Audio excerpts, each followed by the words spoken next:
Formula One pit stops have become as quick as 1.82 seconds. That's faster than most people can sign their name. The choreographed teamwork is incredible to watch, but it doesn't happen by chance. Teams spend hundreds of hours training, and every action is planned to the last millisecond.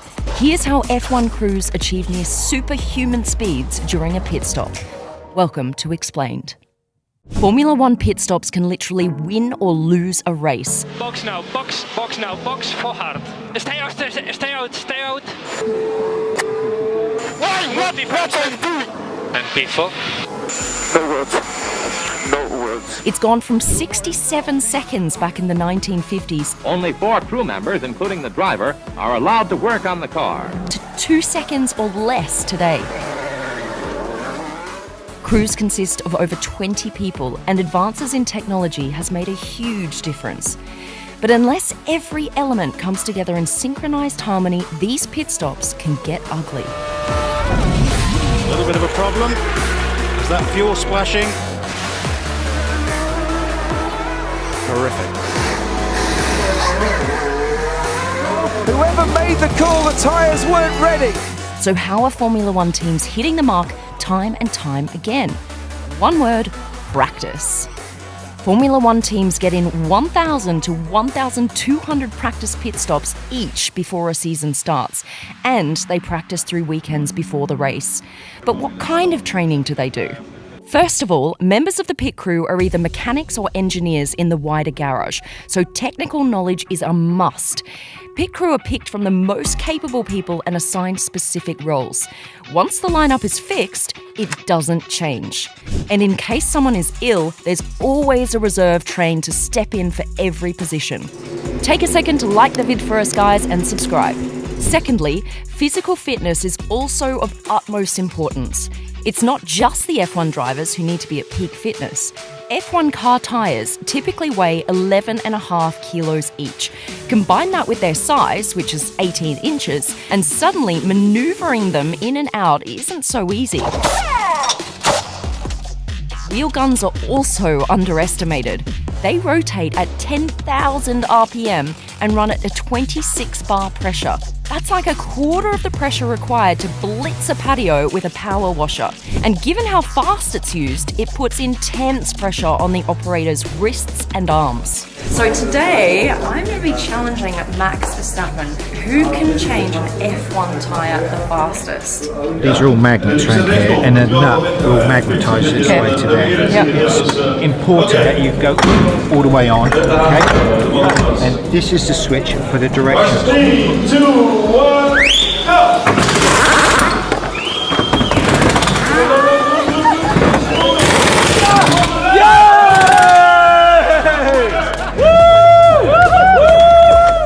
Pit crew typically train and run drills 5 to 6 days a week, and this is penciled into their schedule in addition to their garage jobs. Teams travel with doctors and physiotherapists who monitor their fitness levels at all times.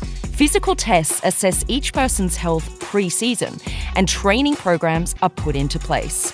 Coaches then focus on building the team's overall core stability and strength. But plans are also individualised depending on the role that person plays in the team. For example, the jackman needs more shoulder and back strength to lift the car up. The gunmen need stronger arms and precision, while tyre fitters and removers need stronger backs, cores and legs. Then, the crew are taught visualisation techniques, breathing exercises and methods to stay calm under pressure during a pit stop. On top of it all, personalised food plans ensure they're getting the exact nutrition they need to build muscle. Next is the intense pit stop practice itself. Regular routines are practiced to perfect coordination. Every detail is thoroughly planned, from what each person does, to where they stand, to how far they even stand from each other, because the smallest deviation can have dramatic consequences. But he overshot his pit box. For Mercedes, so they brought Hamilton in, and a lap later, in comes Valtteri Bottas, and it's the hard tyre too, but front's not even off yet. They can't get the right front off. Routines for challenging scenarios like misalignments and nose changes are also performed. Basically, the idea is to have the perfect combination of people working together. And then a video analysis is done to check if a person is moving in a way that is optimum for their musculoskeletal system. Depending on the findings, physiotherapists work with the pit crew to improve their performance and sometimes even rotate people to other positions that better suit their physique. No. Sorry. Overall, the key is balancing speed with consistency. So drills are repeated till each of these actions becomes second nature, just like riding a bike. The driver actually trains separately. And back. But he also joins the pit crew from time to time to practice stopping exactly where he needs to. Sessions last for about 30 minutes each. Every millisecond is maximised. And all of this ultimately results in epic moments like this.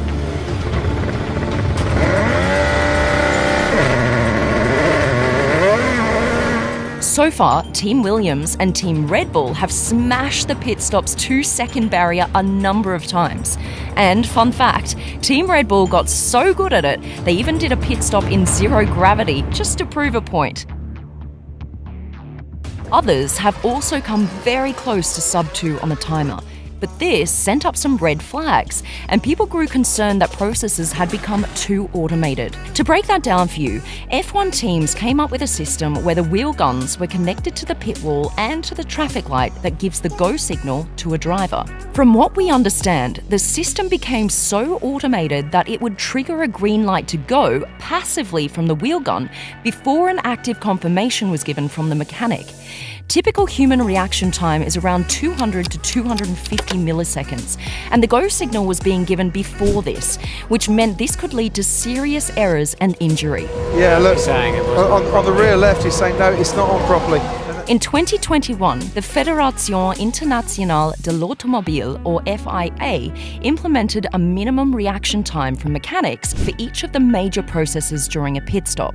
And under this new directive, if the confirmation is given under a specified time, the action is rendered invalid and confirmation has to be given again.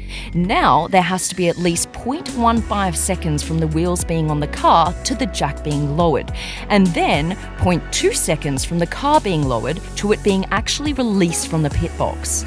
This new regulation does slow down pit stops by 2 or 3 tenths of a second, but with Formula One teams upping their training every season and with technology getting better, it might not be very long before we see that 2-second barrier being cracked once again. Let us know what you think in the comments. Don't forget to like and subscribe.